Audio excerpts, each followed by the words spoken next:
नमस्कार मित्रांनो. काल सीता वेली नाही, पण मीच गडबड केली. पप्पांनी तिला खाली आणून बांधलं होतं.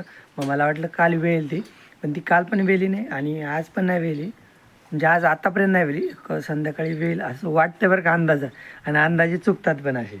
चला आता मी आलो गुरांच्या गोट्यात. गुरांना सकाळचं सगळं झालं त्यांचं, आता त्यांना चरायला सोडायचे. तर मित्रांनो, ह्या कॅरी बॅगमधली ही वरच्या गुरांना चारायची आणि ही आपल्या खालच्या गोट्यातल्या गुरांना चारायची कोथिंबीर. कारण की थोडीशी हीट कमी होईल गुरांच्या शरीरातली. तर त्याच्यामुळे पप्पांनी मार्केटमधून विकत आणली, तर ती आणली गुरांसाठीच. ते हरण्या थांब, तिकडे टाकली ना गव्हाणीत, तर ते सगळ्या गुरांना थोडी थोडी गेली पाहिजे खायला कोथिंबीर.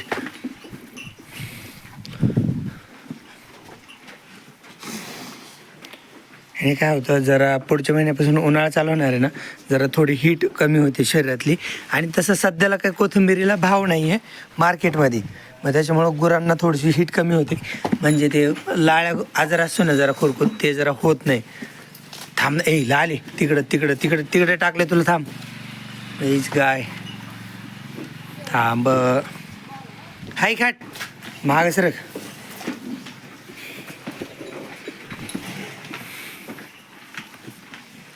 शुभश्री थांब, तुला इकडे इकडे राणी पुढं होऊन. म्हणजे कसं सगळ्यांना थोडी थोडी आली पाहिजे. ही मेंढास तुला. चला एवढं कॅरेट तरी तर समजा स्टॅलिनला मी आधीच चारली, फक्त ह्या गायला चारायची राहिली, ह्या मोरीला. वृंदा थांब ना, तू खाल्लंस. तू खाल्लंस, थांब ना तिला खाऊ दे. तू खाल्लंस वृंदा, थांब ना. हां, फक्त आता देवशेनी राहिली, बाकीच्यांनी सगळ्यांनी खाल्ले. आली तर ही आता हिला जातो देवशेनीला. देवशेनी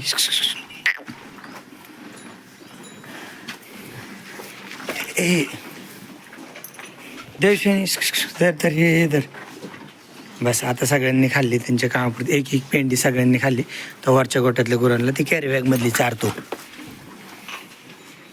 हा, तू तर पक्का खाणार नाही, तरी पण ही कॅरेट आणि तू खाय. कोथिंबीर आहे, नाही ते नवीन गोष्टी खात नाही, पण खाते राव, त्याला आवडते कोथिंबीर. काबरी ह्यांना सकाळी भुस्सा खायला टाकलं होतं बरं का. त्यांचं खाऊन वगैरे झाले. ह्यांना आता चरायलाच जायचं सगळ्यांना. गौरांग, सीता आणि हे चिमण्या. मागे सरक. हे सर्जानी कॅरेट सांडले. सर्जा भुस्सा तर काय खाल्ला नाही, मग कॅरेट कशाला सांडतो. चला आता गुरं सोडले चरायला. मी खिलरी आणली आणि तिकडं रस्त्याला वरच्या गोट्यातली गुरं काबरीन ते सोडलेतच. सीता सगळ्यात पुढे. पण खिलरीला मोकळं सोडू ना, खिलरी सोडून मोकळी खातच नाही की. गंगा चालली आता. खिलरी लागली सोय बघा, मनानेच गेली खिलरी चरायला. ही पाठीमागून गंगा, त्याच्यानंतर एक एक जातील. ती स्टॅलिन मधूनच निघते तसून तिरकं. आणि ती येताना पण मधून येते स्टॅलिन खात. हे नेपियर खात, स्टॅलियन्स म्हणते. नेपियर खात ती खाण्यासाठी मधूनच येते. आणि गुरं चालली चरायला. बर ताग आणतो ना, ताग आणायला जायचं आज. चल सर्च. बैल चल ना. चिमण्या बाहेर कुठे आहे, चल. हा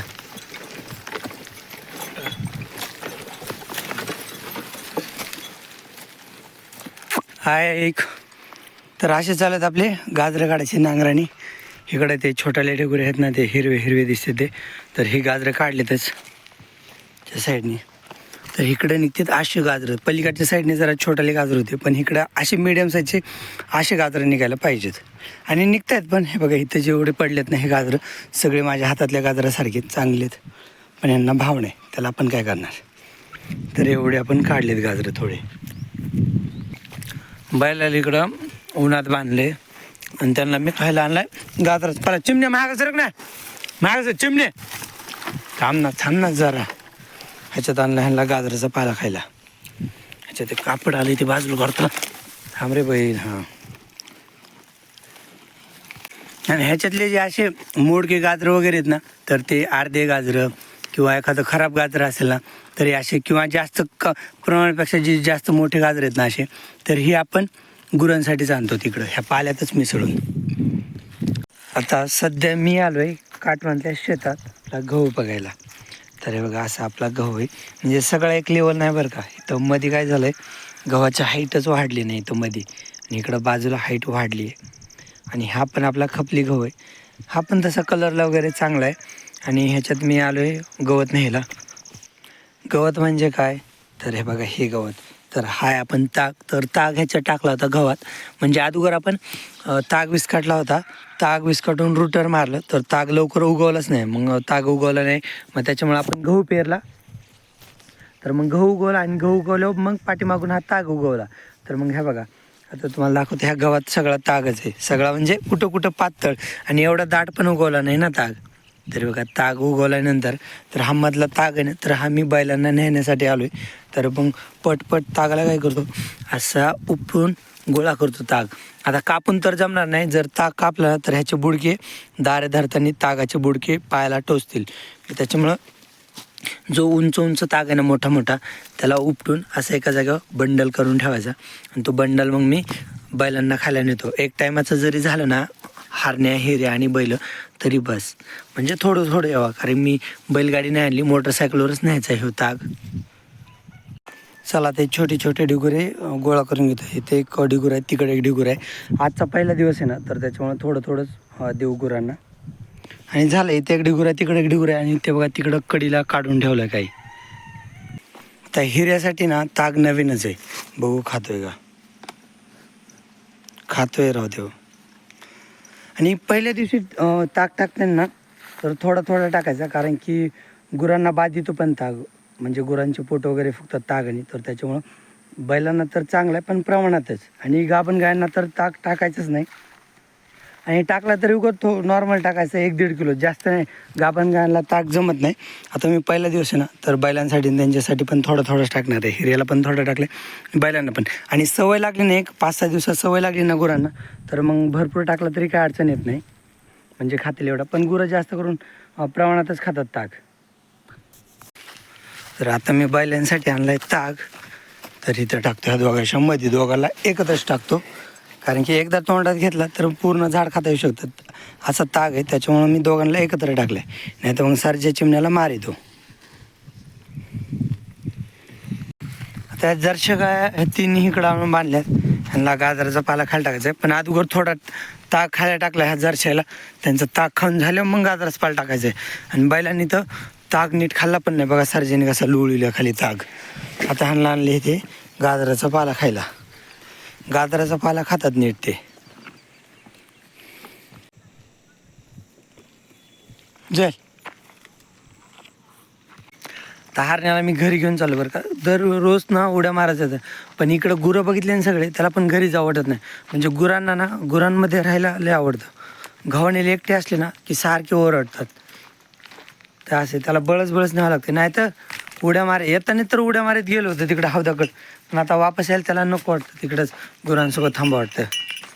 हारण्या चल पुढे, बस तिकडं तिकडं नाही रे, चल.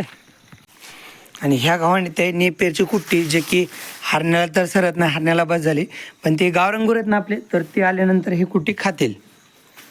बघा मी थोडीशी लेवल केली, म्हणजे जिथं जास्त होती ना तर तिथं कमी केली, आणि जिथं कमी होती जिथं नव्हती कुट्टी तर तिथं पांगवली. म्हणजे कसं राणीपर्यंत, इकडून गंगापासून राणीपर्यंत सगळ्यांनी थोडी थोडी खावा. हे आपल्या वरच्या गोट्यापाशी ना, इथं आपलं शेणखत होतं, जिथं आपण गांडूळ खत तयार करायला ठेवलं होतं ना, तर त्याला डुकरं त्रास देत होते, डुकरं आणि बगळे. तर त्याच्यामुळं काट्याचे टाकले ते तिथं काटे, पण त्या काट्यातून काय व्हायला लागलं, डुकरं बगळे बंद झाले, पण मुंगसं त्रास द्यायला लागले. मुंगसं त्या काट्यातून पण ते शेण उकरायला लागले आणि गांडूळ खायला लागले त्याच्यातले. मग त्याच्यामुळे आपण ह्याच्यावर ताडपत्री टाकून दिली, जे की आता मुंगसाला काय पर्याय करायला पाहिजे बरं. ही ताडपत्री टाकल्यापासून तर मुंगसं त्याच्यात काय दिसले नाही बरं का मध्ये गेलेले, पण असं गुदमरून ठेवायला लागतं त्याला. आणि म्हणजे पाणी मारताना परत ही ताडपत्री काढावं लागते, परत पाणी मारून झालं की झाकावं लागते. हे जरा टेन्शनच आहे. मुंगसांसाठी काय उपाय करावं काय कळेनाच मला तर, म्हणून हे असं आपण झाकून ठेवलं आहे. आता आपले गुरं आलेत बरं का, तर ह्यांना बांधून घेतो. आज दिवस मावळाच्या आत गुरंच आलेत, तरी आता तुम्हाला टाईम सांगतो, 5:53 झालेत, म्हणजे 6 वाजता गुरं आलेत. आता दिवस हळूहळू मोठा व्हायला लागला आहे ना, तर त्याच्यामुळं गुरं लवकर आल्याने वाटेन. आता मागल ते तर अंधार पडायलाच येत होते मागच्या काही दिवसात. वृंदा आधी आली, आता ती जाणार गव्हाणी त्यांना खायला आहे, मग त्याच्यामुळं कुठं हालत नाहीत, आपल्या आपल्या जागेवर थांबतात. नंतर आली देवशैनी. खिलरी आता मोकळीच आली बरं का. आधी पप्पा तिला हातात धरून आणत होते, पण आता तिला हातात धरायची गरज नाही, तर ती जाते बरोबर. आता ती इकडंच येईल वाटतं, तिला इकडची सवय. खिलरी वरच्या गोट्यात जा, वरच्या गोट्यात जा, वरच्या गोट्यात जा. थांब मी तुला धरतो आणि इकडं बांधतो. ये इकडं चल. बाकी लाली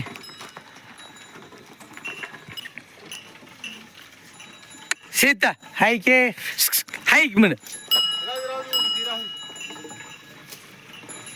खाली बांधायची का?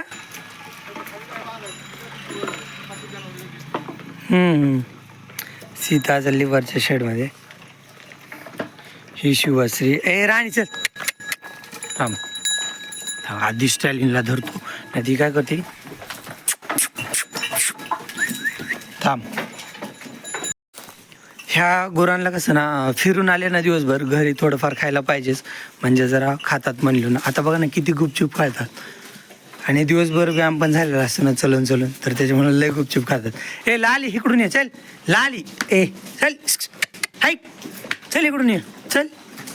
लाली लाली ए लाली लाली लाली ए येडी गाय चल. हाय की ना लाली. हां आता आली ती बरोबर तिच्या जागी होती. मी आधी यांचे लाकडं सोडून घेतो गळ्यातले, म्हानला बांधतो एक एक करून, तोपर्यंत हे कुठं जात नाहीत. शुभश्री. आता मी आलोय तळ्याकडल्या शेतात पाणी लावायला. हे इथं पाणी चालू आहे ना, तर हे खालच्या शेतात पाणी चालू आहे. आता हे वरच्या शेतात पाणी लावायचं आहे, तर एक दोन जागा पाणी अर्धा लावायचं आहे. म्हणजे भाईने दारे दिलेले आहेत, तर त्या दाऱ्यांनी पाणी जाईल. आणि आत्ताच मी काटवणातून जाऊन आलो आहे. काटवणात पण ऊस भिजवायचा चालू आहे, तर ऊसाला पाणी लावून आलो आहे.